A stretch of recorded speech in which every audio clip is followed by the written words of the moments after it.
Hello! In this video I will take you through the main analysis functions of the Campbell diagram. I've started IPEmotion. I'm working in the analysis workspace. A sample data file is loaded and the Campbell operation, which was configured in the data manager, is already created and executed. I create now from the instrument toolbar a Campbell diagram. Then I drag and drop the Campbell operation result channel into the instrument. Now we see the default presentation of the results of the Campbell operation. Now we will review the different analysis features of the instruments. You can move conveniently the color scale up and down to get the diagram into your desired color range to achieve the best contrast you're looking for.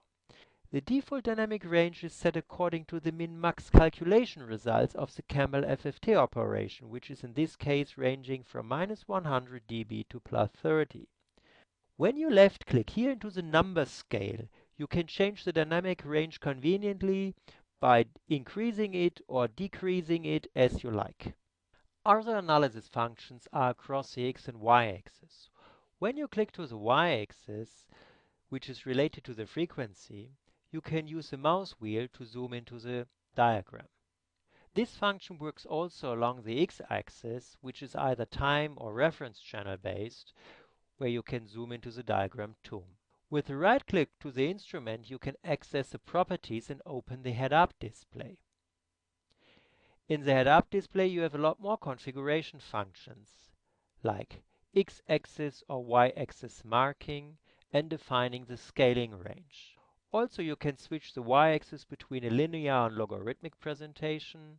I deactivate the automatic scaling and set the scaling range from 0 to 2000 Hz.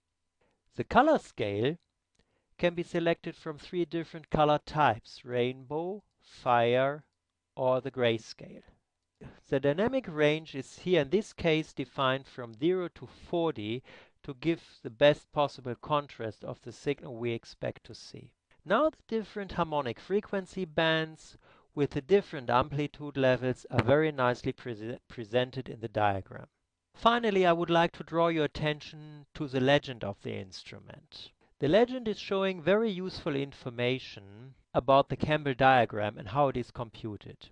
In this example, we can see from the legend that a 8192 point FFT was used with a Henning window function, and that the reference channel is the engine RPM channel with a 6 RPM step size. Also, the whole data is evaluated and weighted by a dBA weighing function. The legend, in essence, is giving a lot of useful information about how the Campbell operation was configured to generate the data. Another nice function I would like to show is how to work with several Campbell diagrams. Now we have here 2 Campbell diagrams, and there is in the toolbar the multi-sync function.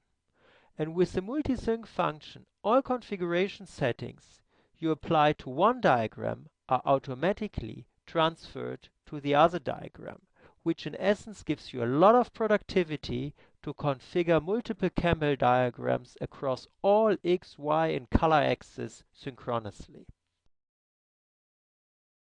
I hope you will enjoy working with the Campbell diagram to analyze your acoustic and vibration data. Thank you very much for your attention.